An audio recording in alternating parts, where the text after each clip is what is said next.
कि जो हालात बने हुए हैं उसमें एक के बाद एक बयान सामने है। राघव चड्ढा कहते हैं कि मतभेद त्यागना होगा, मनभेद त्यागना होगा। ममता बनर्जी जो कि इस वक्त विदेश दौरे पर हैं, वो वहां के राष्ट्रपति को यानी श्रीलंका के राष्ट्रपति को यह जवाब देती हैं कि अपोजिशन में ही पोजीशन है। इसके मायने क्या हैं?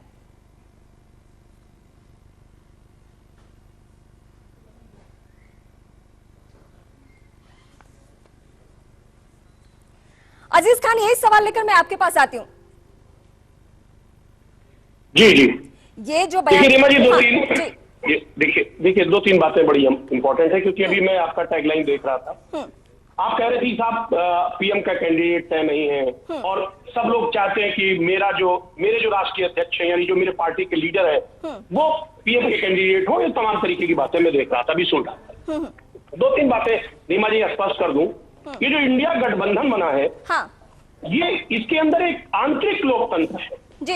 आपने गौर किया होगा कि दूसरे पार्टियों की तरह यहां तानाशाही नहीं, क्योंकि जो भी सरकारें चलती हैं या बेहतर सरकार चलती है, वो जब तक आंतरिक लोकतंत्र नहीं होता वो सरकार बेहतर नहीं चल सकती।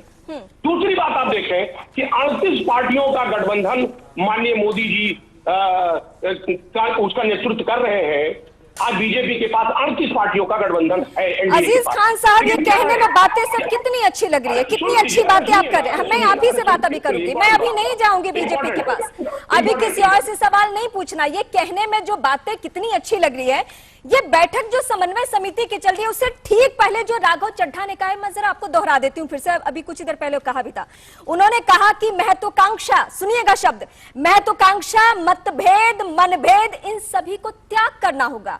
ये आम आदमी पार्टी के प्रमुख चेहरा जो समन्वय समिति के महत्वपूर्ण मेंबर हैं, वो ये कह रहे हैं, यानी मतभेद, मनभेद, महत्वाकांक्षा ये है। जी, हम क्लियर कर दे, पहले बात मेरी कंप्लीट नहीं हुई थी। 38 पार्टियों का गठबंधन है, लेकिन कभी भी आपस में कभी भी बैठक नहीं हुई, एक दूसरे के मन की बात सुनने की कोशिश नहीं की गई। हमेशा माननीय मोदी जी ने अपने मन की बात की, अपने गठबंधन साथियों के साथ। दूसरी बात आप देखें, जो इंडिया का गठबंधन है, महागठबंधन के बारे में पूछ रही हूँ। अरे आ रहा हूँ, प्लीज आ रहा हूँ, उसी मुद्दे पर। मेरे और भी गेस्ट हैं। देखिए, मैं वही कह रहा हूँ, देखिए हमारे यहाँ क्या है, हर आदमी अपनी बात को रख सकता है। मैंने पहले कहा आंतरिक लोकतंत्र है। और दूसरी बात, सब त्यागने को तैयार है। हर शख्स चाहता है कि मैं त्यागूं, और सब त्यागने के लिए तैयार है। सीट शेयरिंग का भी कहीं ना कहीं परिस्थिति यही है कि हर शख्स चाहता है कि अगर कहीं मुझे कुर्बानी देनी। आपकी आवाज इको कर रही है, मैं चाहूंगी कि थोड़ा कुछ इशू है वो उसे ठीक कर लें आप। हाँ, ये जो इस वक्त समन्वय समिति की बैठक चल रही है, क्या वाकई सीट शेयरिंग पे बात बन पाएगी आज? देखिए रीमा जी, आप बहस टेलीविजन पर जितना भी करें, या दूसरे चैनल जितना भी बहस करें, सच्चाई है कि इंडिया अडिग है, स्थिर है, और 2024 में जीतने के लिए पूरी तरह से सरकार बनाने के लिए प्रतिबद्ध है। क्योंकि ये जनता का गठबंधन है, इंडिया का गठबंधन, भारत का गठबंधन है और जनता का गठबंधन है।